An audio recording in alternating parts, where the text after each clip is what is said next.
হিমন ভাই, আপনার তো অভিনয়ে একটা যাত্রা শুরু হয়েছে, কিন্তু আমার জানার ইচ্ছা আপনি অভিনয়ে যে আসবেন সেটা আসলে আপনার কবে মনে হইল?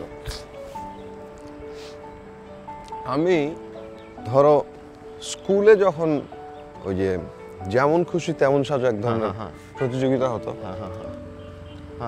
This is the most significant event for me, যেখানে আমি মানে মনে হইতো যে আমি বিলং করি। আচ্ছা, ধরো তোমার টিচার বললো যে দৌড় প্রতিযোগিতায় নাম দিতে, আমার পক্ষে সম্ভব না দৌড়ায় যে মেডেল নেওয়া, ওই যে বল্লম মারা, কিন্তু যেমন খুশি তেমন সাজো বললেই আমার মাথার মধ্যে ঘুরতে থাকে যে এইখানে একটা অন্য রকমের কাপড় পরা, চেহারাটাকে একটু চেঞ্জ করা, এবং মোটামুটি 1 ঘন্টা সময় ওই চরিত্রটা নিয়ে স্কুলের মাঠের মধ্যে ঘোরাফেরা করা। এবং প্রথম এইটা আমার এক কাজিন আমার মাথায় ঢুকায় দিল যে তুই এটা করতে পারিস। এটা স্কুলে এবং এইটা প্রথমবার করে আমি পুরস্কার পেয়ে গেলাম। এবং তখন আমার কাছে ভালো লাগা শুরু হলো যে এই কাজটা তো আমার মজা লাগতেছে। এরপর থেকে প্রতি বছর বার্ষিক ক্রীড়া ও সাংস্কৃতিক প্রতিযোগিতায় একমাত্র ইভেন্ট যেখানে আমি কখনো মিস করতাম না। এবং ওই সময়টায় আমাকে আমার মধ্যে এই যে অভিনয় এই ব্যাপারটার এক ধরনের আগ্রহ তৈরি করে। আচ্ছা, এরপরে কলেজ? হ্যাঁ, তারপরে ধরো কলেজে স্কুলে ওই যে আমাদের মফস্বলে রাতের বেলা সাংস্কৃতিক অনুষ্ঠান হতো, নিজেরা করতাম। সো ওখানে ধরো ওই গল্প বানায় আমরা নিজেরা অভিনয় করতাম।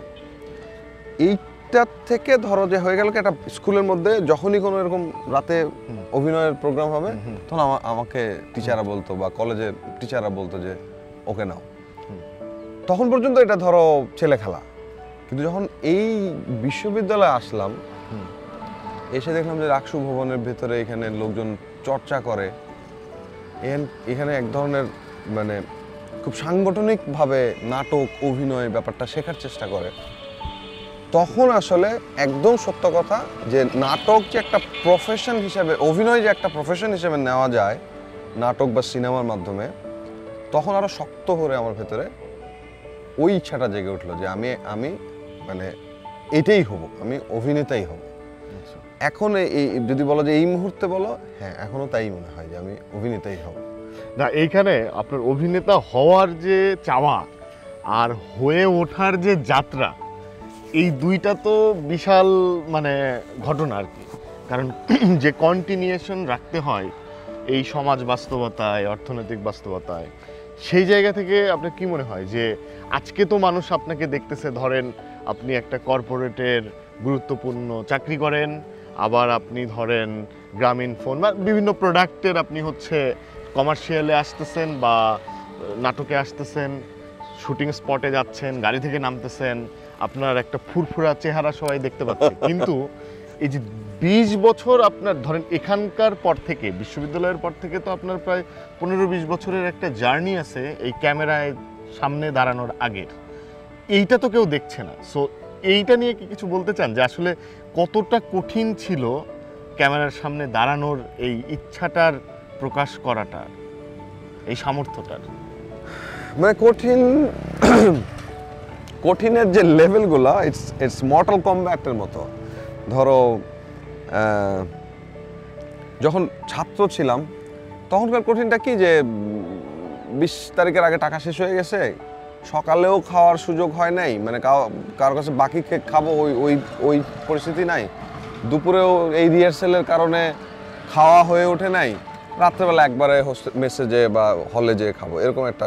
তো ওই স্ট্রাগলটা আমাকে কখনো ডিস্টার্ব করে নাই বা আমার কাছে চ্যালেঞ্জ মনে হয় নাই। কিন্তু চ্যালেঞ্জটা হয়েছে যখন আমি এই শিক্ষা জীবন শেষ করে যখন কর্মজীবনে যাব, তখন মানে এই যে কাজ খুঁজতে যাওয়ার সময়, কাজ খোঁজার পেছনে সময় দেওয়া, আবার এই যে এখান থেকে ঢাকায় গিয়ে ঢাকার দলের সাথে নিজেকে এঙ্গেজ করা, ওরা আবার ঢাকার বাইরে থেকে আসা মানুষকে একবারে যে খুব সুন্দর করে ওয়েলকাম করবে তাও করে না। তো ওখানে যে আবার একটা স্কুলিংয়ের মতো করে নিজেকে ওইখানে একটা জায়গায় ধরো মানে ওই গেঁথে দেওয়ার চেষ্টা করা, আবার যদি বলো যে কারোর কাছে কমিটমেন্ট করে আসা যে আমি তার জীবনের জীবন চলার সাথী হিসেবে তার দায়িত্ব নেব। সো এতগুলো কমিটমেন্টের পরে আবার এই ঢাকায় থিয়েটার করা এবার অনেক কঠিন একটা ব্যাপার। সেই স্ট্রাগলটা অনেক কঠিন। আবার ধরো মানে ঢাকার এই কঠিন জীবন, পরিবহন ব্যবস্থা, এর মধ্যে দিয়ে অফিস শেষ করে দৌড় দিয়ে যায়। আমার মনে পড়ে আমি গুলশান থেকে দিলু রোডে প্রার্থনার স্কুলে যাওয়ার জন্য একদিন কিছুই পাচ্ছিলাম না, আমি দৌড়িয়ে গিয়েছিলাম, টোটালি দৌড়িয়ে। গুলশান থেকে দিলু রোড, কারণ কিছুই পাওয়া যাচ্ছে না, মানে বাস তো সম্ভব না, এই রিক্সাও পায় না, মানে দৌড়ানো শুরু করলাম যে আমাকে পৌঁছাতে হবে।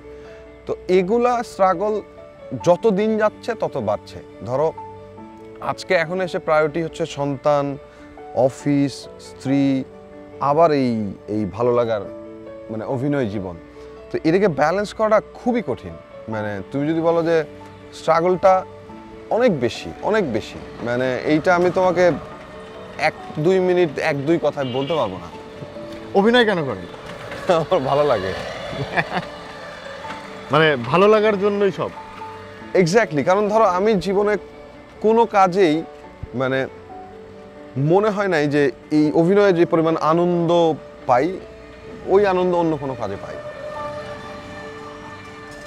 এখন যে আনন্দটা পান, আনন্দর পেছনের আসলে কারণ কি? যে আপনি নানা চরিত্রে নিজেকে উপস্থাপন করতে পারছেন, না মানুষের বিভিন্ন ধরনের ভেতরের বিষয়টাকে তুলে ধরছেন, এতে করে মানুষের উপকার হচ্ছে বা বিনোদন পাচ্ছে? তাও না, আমি মনে হয় মানে এইটার মানে ধরো আমি অভিনয় করলে কার লাভ হয় এটা আমি কখনো ভাবি নাই। এটা মানে তোমার তো বলার পরে আমার মনে হলো আসলে কারো কোনো লাভ হওয়ার কথা কিনা আমি জানি না, কিন্তু আমার ভালো লাগে। মানে বা ধরো একটা লালসা থেকেও বলতে পারো, যে লালসাটা কি, যে তুমি হয়তো আমাকে বললে যে ভাই আপনার এই চরিত্রে অভিনয়টা আমার কাছে ভালো লাগলো, সো আমার ওইটা শুনেও ভালো লাগলো। তো আমি মনে হয় সবসময় এই এক কেন্দ্রিক চিন্তাটাই করেছি মনে হয়, মানে যেটা তোমার প্রশ্ন করার আগে আমি কখনো ভাবি নাই যে আমার এই অভিনয় আসলে কারো কোনো কাজে লাগে কিনা, বা এটা দেখে কেউ বিনোদিত হয় নাকি আন্দোলিত হয় না কি হয় আমি জানি না, আমার জানা নেই। এইটা হচ্ছে ইবলিস চত্বর, ইবলিস মাঠ বলে এটাকে। এটা একটা ভদ্র ভাষায় বলে ফোকলর চত্বর। কিন্তু ইবলিস নাম হওয়ার পেছনে কিন্তু একটা নাটকের বৈশিষ্ট্য বা গুণ আছে। আমি শুনছিলাম অনেক আগে মামুনুর রশিদের হচ্ছে একটা নাটক এখানে মঞ্চায়িত হচ্ছিল, ইবলিস নাম, এবং তারপরে হচ্ছে এই সেটা আমাদেরও সময়ের আগে, অনেক আগে।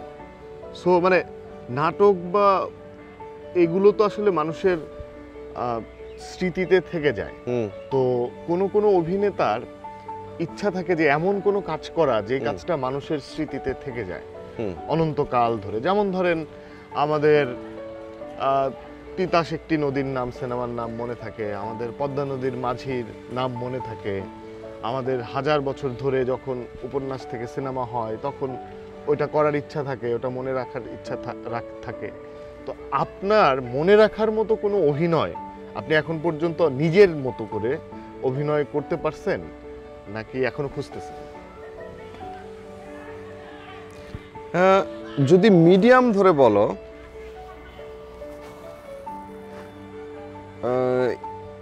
টিভি মিডিয়ামে আমি এখনো পারি নাই, মঞ্চেও পারি নাই, কিন্তু পথনাটকে আমি মনের মতো একটা চরিত্র করতে পেরেছিলাম। সেটা হচ্ছে একটা পাগলের চরিত্র। যেহেতু কথা প্রসঙ্গে মানে খুবই কাকতালীয়ভাবে যেই জায়গাটায় দাঁড়িয়ে এই জায়গার সাথে ওই চরিত্রের একটা কানেকশন আছে। আচ্ছা, কিরকম আমি বলি, এই জায়গাটাতে নাটকটা হচ্ছিল, নাটকের নাম ছিল খুব সম্ভবত নজরবন্দি। আমি লেখকের নাম এই মুহূর্তে মনে নাই। তো ওইখানে পাগল চরিত্রটা করার জন্য আমাদের প্ল্যান ছিল যে নাটক চলবে, গল্পের যে কোনো একটা সময় ওই পাগলটা হুট করে এসে ওর মধ্যে ঢুকবে। আচ্ছা, দর্শক ভাববে যে কিরে ভাই পাগল এসে নাটকে ঢুকছে, এই খেদাও। সো আমার চ্যালেঞ্জ ছিল কেউ যেন না বোঝে যে আমি পাগল এই নাটকের চরিত্র। সো আমার মনে পড়ে আমি এই দিক দিয়ে এগুলো দিয়ে ঘুরে বেড়াচ্ছিলাম। ওই কোনাটায় আমার এক বন্ধু প্রিয়াঙ্কা, ও মন্নুজান হলে থাকতো, ও আমার কাছে এসে বলে যে হিমন কি হয়েছে তোমার? তো আমিও ওর সাথে কোনো কথাই বলি নাই, আমি আমার মতো। আবার ও বেশি যখন কথা বলা শুরু করতেছে আমি তখন ওই জায়গাতে সরে যাচ্ছে, ও আমার পিছ হিমন কি হয়েছে তোমার? এক পর্যায়ে আমি বলছি যে প্রিয়াঙ্কা এখানে নাটকের কাজ চলতেছে, তুমি সরে যাও। তখন সে বুঝছে। তো দেখো ওই চরিত্রটা একমাত্র আমার, যদি আমি সংক্ষেপে এখন বলি তাহলে তোমার প্রশ্নের উত্তর অনুযায়ী পথ নাটকে ওই পাগলের চরিত্রটা এখন পর্যন্ত আমার, যদি বলো যে হ্যাঁ মনে থাকে বা ওই চরিত্রটা করে আমার মানে ধরো আমার মনে হয় মানে যদি 100টা চরিত্র করে থাকি মনে হয় ওই চরিত্রটা আমার বেশি আমি ওন করতে পেরেছিলাম। আমার আপনার একটা নাটক দেখার এক্সপেরিয়েন্স আছে, সেটা হচ্ছে আমি মদন বলছি, মনোজ মিত্রের নাটক, একক নাটক, এবং রাজশাহী বিশ্ববিদ্যালয়ের কবি কাজী নজরুল ইসলাম মিলনায়তনে এটার মঞ্চায়ন আমি দেখেছিলাম।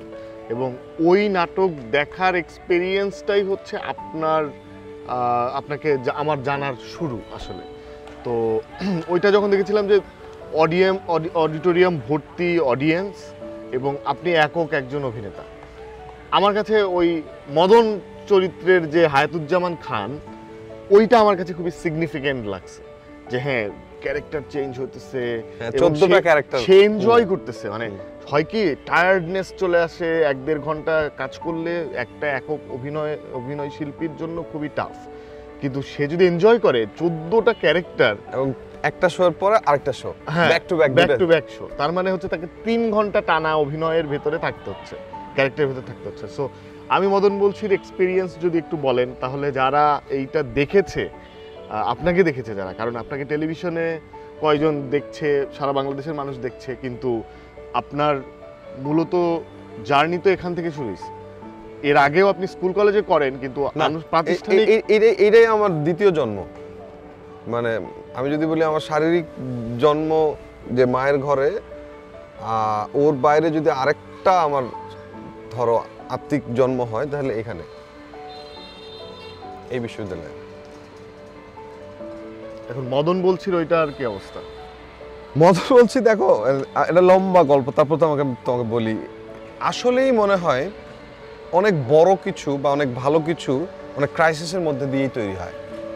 তো আমি যে দলে কাজ করতাম, তীর্থক নাটক, এই দল একসময় কর্মী শূন্য হয়ে যায়। মানে ধরো ছেলে মেয়ে নাই, কেউ আসে না। আমার এমনও মনে আছে যে আমরা যে ইয়েটা খুলবো, দরজাটা খুলবো, ওই দরজা খোলার লোক নাই। তো আমার সাথে এক দাদা ছিলেন চন্দনদা আমাদের দলের। চন্দনদার তখন MBA পরীক্ষা শেষের পথে, তো দাদার ওই দিন ধরো আসা সম্ভব না। ওই দিন আবার আমার আব্বা অসুস্থ, ওনাকে হাসপাতালে নেওয়া হয়েছে, কিন্তু যে করেই হোক দরজাটা খুলতে হবে।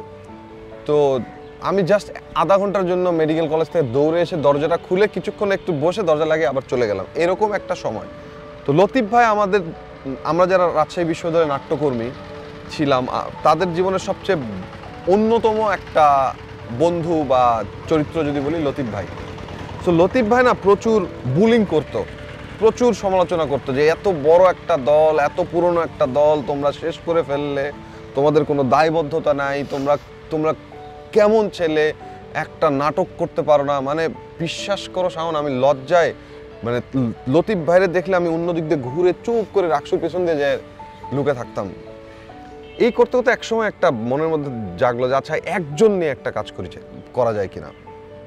তখন চন্দনদা তেঁতুল গাছ বলে আরেকটা নাটক মনোজ মিত্রের, উনি খুবই অতি সম্প্রতি প্রয়াত হয়েছেন, শ্রদ্ধা জানাচ্ছি। তো ওইটাতে যে দেখলাম যে না হচ্ছে না, তখন চন্দনদা বলল যে আমি মদন বলছি ধর। আমি খুলে দেখি 38 পৃষ্ঠা 19 পাতা, এই অসম্ভব, আমি পারবো না। বলে না তুই পড়। ওই যে তখন না তোমাকে বললাম না শুরুতে যে অন্য কাজে অত সাহস পায় না, কিন্তু ওই কাজটাতে একটু একটু সাহস পাই। তোমরা আচ্ছা দেখি না চেষ্টা করে। তারপর পড়তে 3 মাস পরে আমি চন্দনাকে বলছি দাদা আমি মনে হয় পারবো। তো চন্দনা তো লাভ দিয়ে উঠছে, বলে কেমনে? আমি বললাম আমি দাঁড়াই, আপনি আমাকে দেখান। এরপরে গল্পটা আস্তে আস্তে এটা একটা মঞ্চের দিকে গেল। এটার অনেক সীমাবদ্ধতা ছিল, এটার সাউন্ড, এটার লাইট, এটার সেট, এটার অনেক সীমাবদ্ধতা ছিল, কিন্তু মানসিক কোনো সীমাবদ্ধতা ছিল না।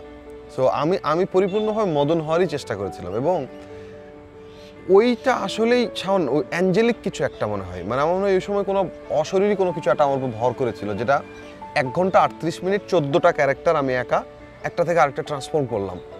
এবং পুরোটা সময় মানে দেখো, আমি সেদিন হঠাৎ আমার ওই দিনের পুরোনো একটা ছবি দেখছিলাম, ওইখানে মদন এবং উড়ছে। আমি না ছবিটা দেখে দেখলাম যে আসলে তুমি যদি ওই ছবিটা আমি তোমাকে দেখাই কোনো এক সময়, তুমি দেখবা মদন সত্যি মানে ওই সময় উঠছিল। এবং আমি যে উড়া ব্যাপারটা তখনও হয়তো বুঝিনি, কিন্তু আসলে উড়া ব্যাপারটা আমার শরীরের মধ্যে তখন ছিল। তার মানে হচ্ছে তুমি যদি বলো, আমি মদন বলছি একটা চূড়ান্ত পর্যায়ের মানসিক শক্তি এবং স্পৃহা থেকে জন্ম নেওয়া, যে কারণে হয়তো তোমরা বা যারা ওই সময় এখনো নাকি ধরো অনেক ফটোকপির দোকানদার বা বিশ্ববিদ্যালয়ের অনেকেই নাকি ওটার কথা বলে। না না না, ওটা বলে। এবং আমরা তো ধরেন আমাদের যে দল ছিল, আমরা তো খুবই প্রফেশনালি নাটক করতাম, এবং আমাদের কাছে একমাত্র ঈর্ষণীয় অভিনয়টা আপনি করতেন। সো মানে আমাদের দলের মানে রেগুলার কাজ ছিল। ওই যে গোবরে পদ্ম ফুল একটা ছিল, মানে এটা হচ্ছে ওই যে ইয়ার মতো, ধরেন যে ওই যে কি মাসুম রেজা ভাইয়ের একটা নাটক আছে না, ওই যে একলব্য, এটা হচ্ছে একলব্যের মতো। মানে আপনি হচ্ছে আসলে এই থিয়েটার ইয়ার ভেতরে আপনি ছিলেন তখন আমাদের কাছে একলব্য, কারণ আমরা ছিলাম মলয় ভৌমিক, আমাদেরকে শেখাতেন, আমরা বড় দল, আমরা সবাই মানে ভয় পেতাম, হ্যাঁ প্রফেশনালি করতাম। তো এইটা আমাদের কাছে লাগতো যে আচ্ছা হিমন হায়াতুজ্জামান খান সে করতেছে, মানে এই ভাঙা ঘরের মধ্যে একটা ছেলে। হ্যাঁ, ওইটা আমাদের খুব যাক, আমার সৌভাগ্য যে তোমরা আমাকে এভাবে মানে ভালোবাসতে। তো চলেন তাহলে ওদিকে যাই।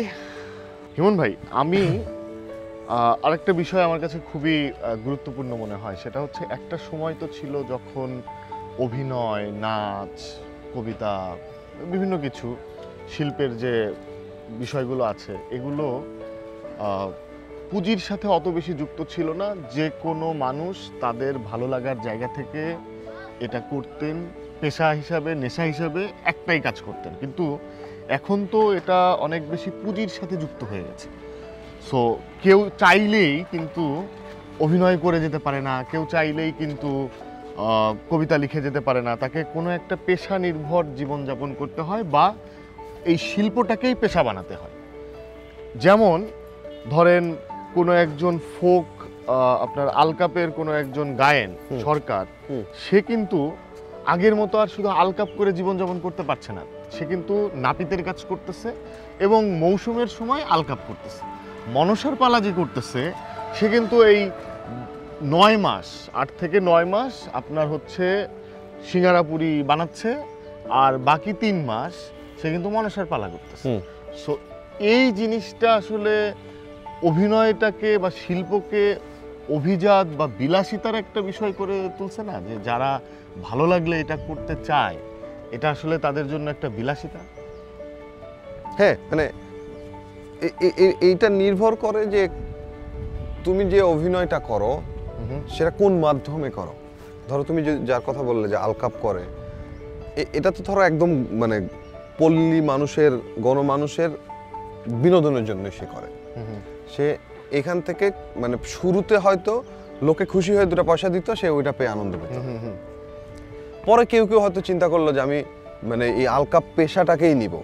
নেওয়ার পরে তুমি যেটা বললে যে দেখা গেল যেটা তার জন্য এক ধরনের বিলাসিতা হয়ে যাচ্ছে, কারণ ওইখান থেকে যে পয়সাটা পায় জীবন চলে না, বরং পুরি বেচে বা সেলুনের কাজ করে যে টাকাটা পায় সেটা দিয়ে তার জীবন চলে।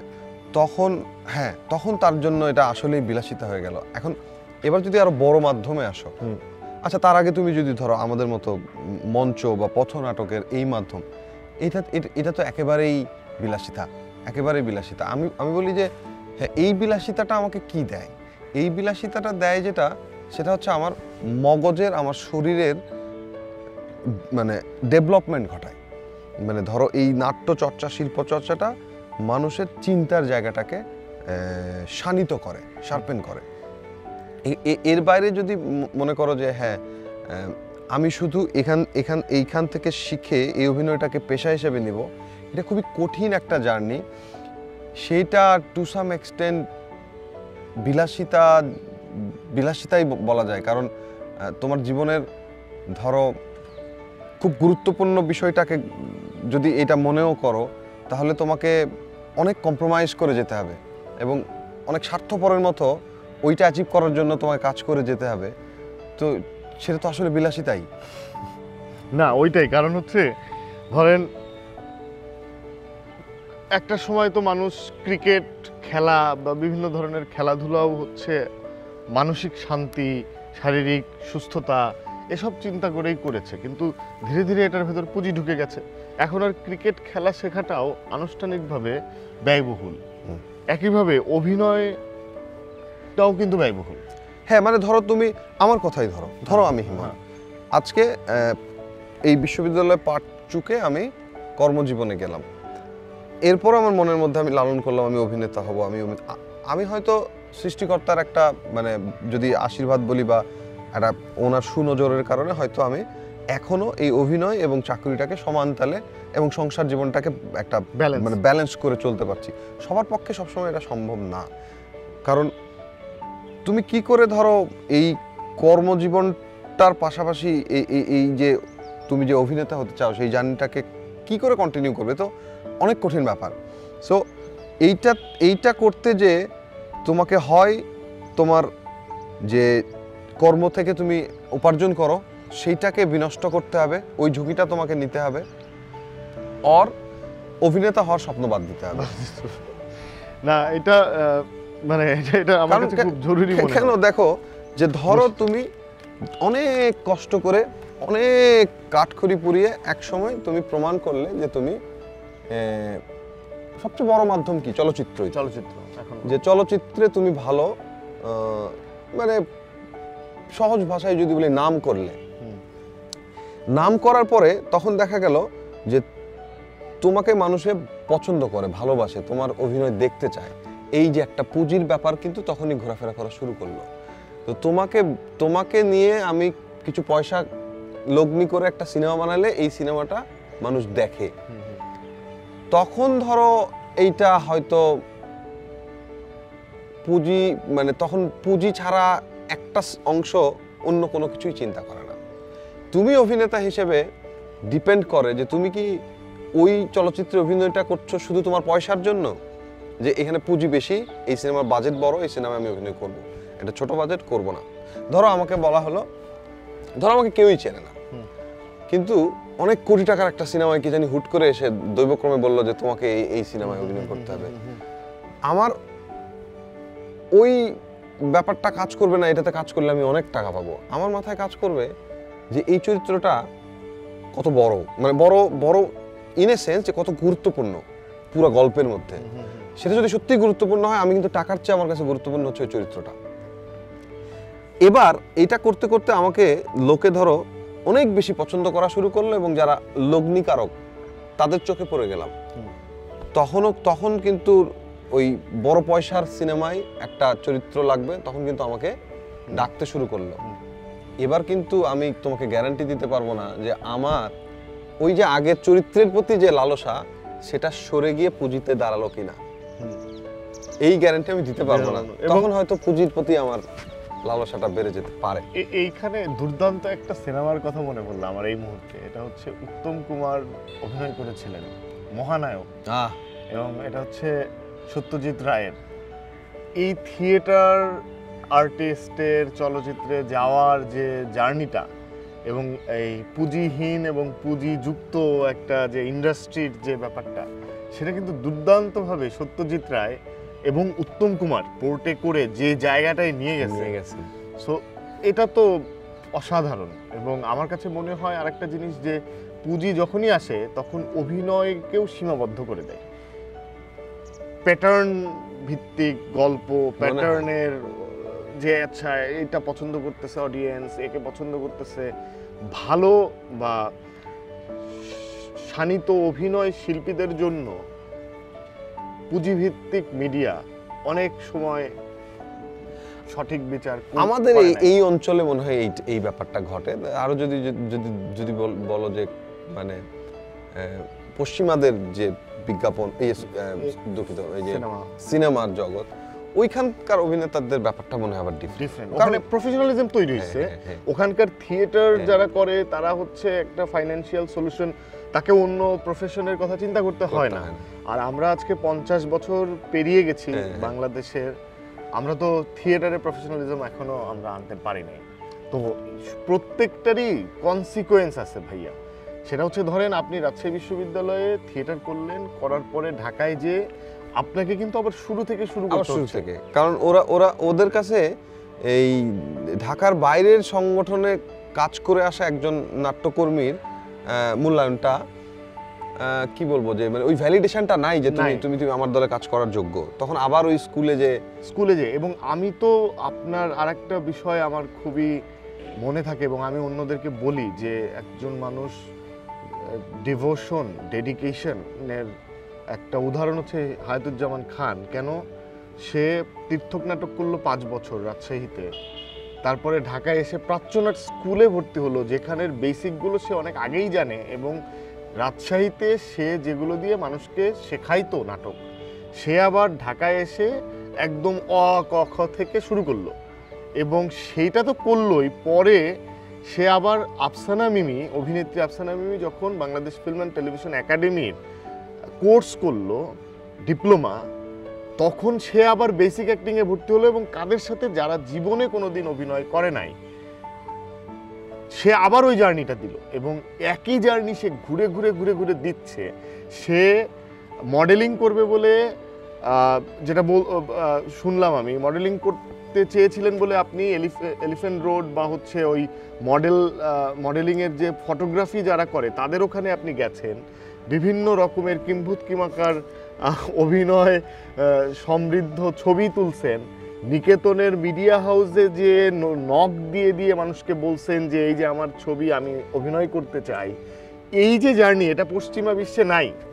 এইটা একজন মানুষ কতটুকু চেষ্টা করলে আজকে এখানে আসতে পারে, সেটা তো আপনি একটা জলযন্ত্র উদাহরণ। এবং এটা আমি মানে আপনি আজকে কত বড় অভিনেতা আমার সেটা দেখার বিষয় না, বা অতঃপর শব্দায়নের জায়গা থেকেও আমরা আসলে সেটা জানতে বা বুঝতে চাই না। আমরা আসলে আপনার জার্নিটা, মানে আমি এখনো অভিনেতা হয়ে ওঠার জার্নির মধ্যেই এখনো বিদ্যমান।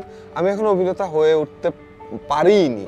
বড় শব্দটা আনলে এটা একেবারেই ভুল হবে। মানে বড় ছোট তা তো পরে, মানে আমি যে সবসময় বলি যে মানে দিন শেষে আমার শেষ নিঃশ্বাস পর্যন্ত আমি একজন অভিনেতা হিসেবে নিজেকে দেখতে চাই, সেই অভিনেতাটা এখনো হতে পারিনি।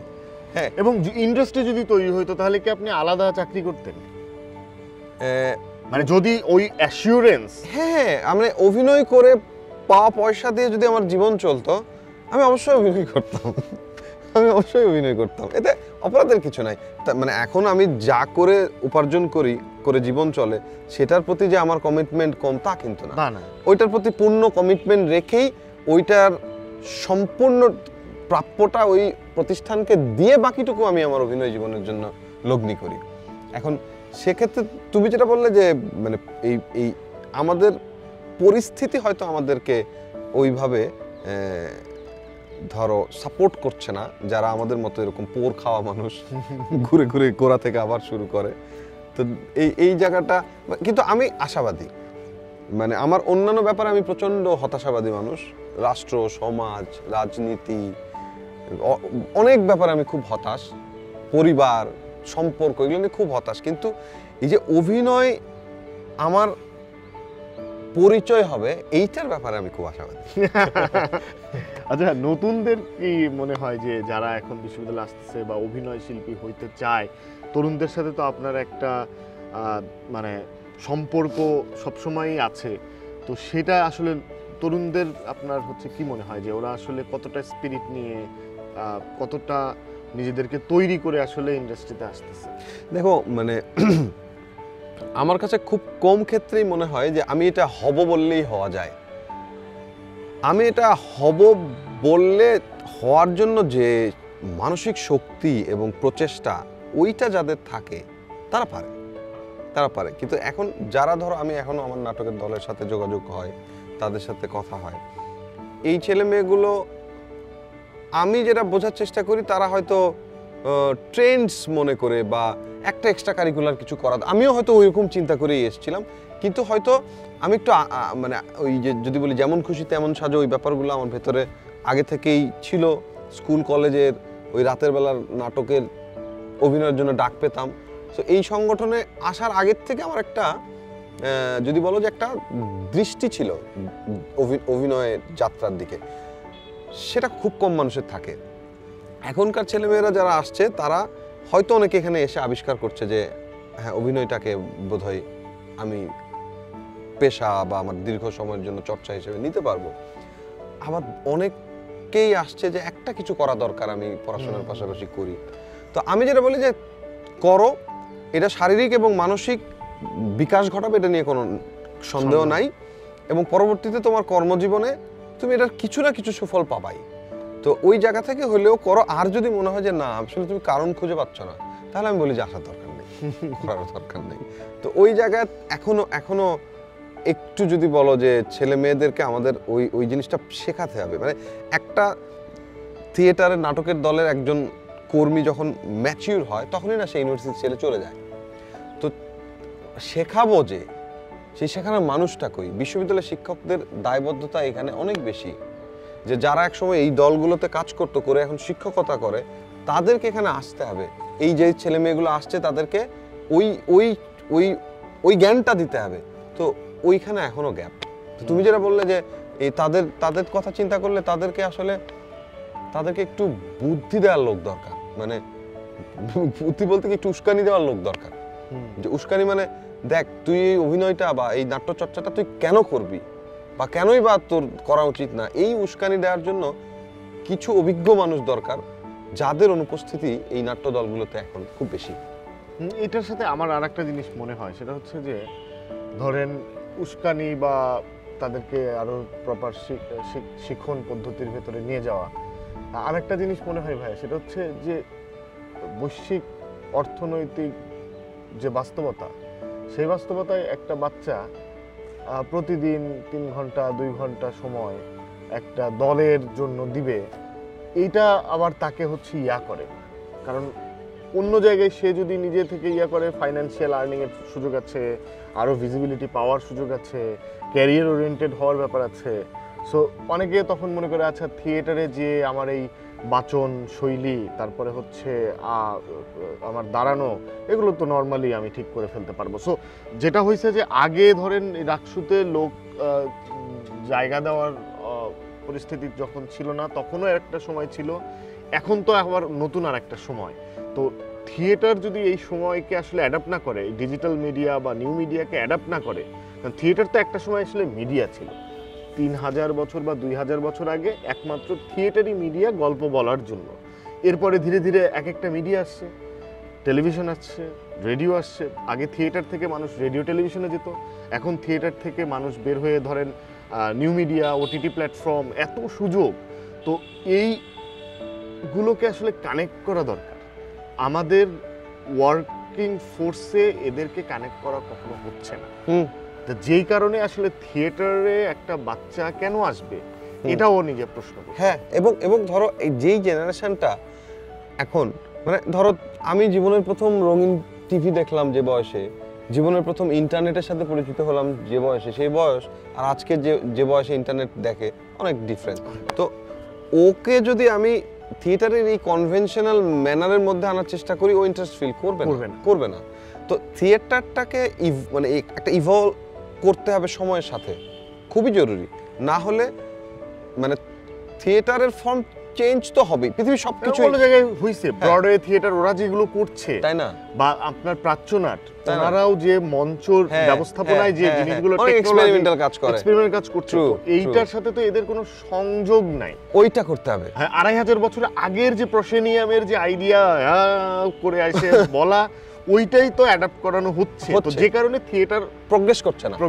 মানে ধরো একটা থিয়েটার অ্যাক্টরকে, মানে আমি আমার যখন টিভি মিডিয়া বা চলচ্চিত্রে আমি খুব ছোট্ট অংশে সাথে পরিচিত, মানে যদি বলি বাংলাদেশের চলচ্চিত্র বা বিজ্ঞাপন বা এটা তো অনেক বড় মিডিয়া হয়তো, বা ওর খুবই কিঞ্চিত একটা কোনায় কোনো একটা জায়গার সাথে হয়তো আমার পরিচয়, পুরোটার সাথে নাই। তো ওখানে যেও দেখি যে চরিত্রের জন্য লোকে বলে যে দেখো তো থিয়েটার অ্যাক্টর আছে কিনা। তো তার মানে কি, লোকে এখনো বিলিভ করে যে থিয়েটার একটা অভিনেতা তৈরির জন্য একটা ভালো জায়গা, একটা ভালো একটা ইনফর্মাল ইনস্টিটিউশন। কিন্তু যেটা সমস্যা হচ্ছে, এই থিয়েটারে তুমি যেটা বলছো যে 1000 বছরের ওই কনভেনশনাল মেথড ইউজ করার কারণে টিভি মিডিয়া যেটা বা মানে টেকনোলজিক্যাল যে মিডিয়া, ওইখানে এসে সে অ্যাডাপ্ট করতে পারছে না, তখন ওকে বকা খেতে হচ্ছে। এ কি থিয়েটার অ্যাক্টর নাকি, এ নাকি থিয়েটার অ্যাক্টর।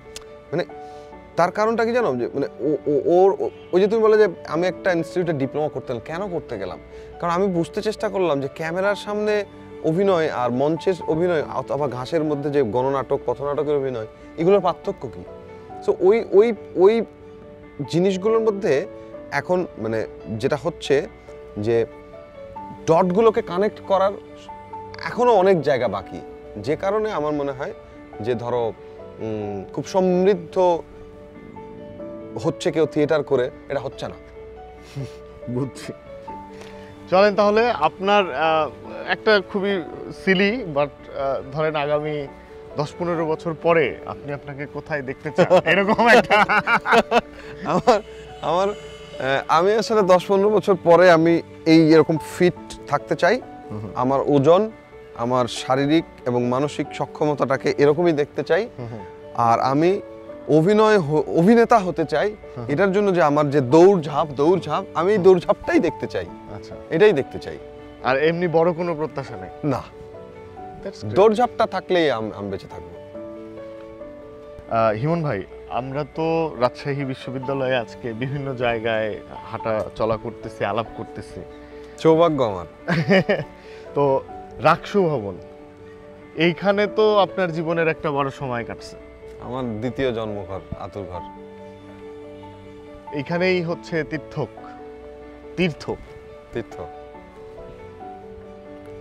তীর্থকে কবে আসলেন? তীর্থকে কিভাবে আসলেন?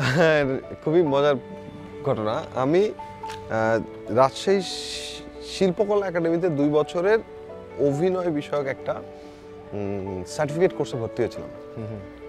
ওটা যখন শেষ হয়ে গেল, তারপর ভাবলাম যে একটা নাটকের দলে কাজ করতে হবে। তখন মাথায় ঘুরলো রাজশাহী থিয়েটার, বড় জায়গা, ওখানে যাব। হঠাৎ আমার এক বন্ধু ছিল মুন্না আমাকে বলে যে ও একটা নাটকের দলে কাজ করে রাকসু ভবনের ভিতরে, একদিন বেড়াইতে আয়। তো গেলাম, যে দেখে ওরা বললো যে আমাদের এখানে এখন ওয়ার্কশপ হবে, তুমি চাইলে করতে পারো। আমি একটা মানুষকে দেখলাম, ইমরান হোসেন জয়। দেখো মানে পুরুষ মানুষ হয়ে পুরুষ মানুষের প্রেমে পড়ার ব্যাপার যদি তুমি বলো, জয়দা শুনলে মারবে। আমি না ওনার প্রেমে পড়ে গেলাম, এবং তারপর আমি সিদ্ধান্ত নিচ্ছি যে আমি এই মানুষটারই কথা শুনতে চাই, আমি এই মানুষটারই ওনার পেছনেই দাঁড়িয়ে থাকতে চাই।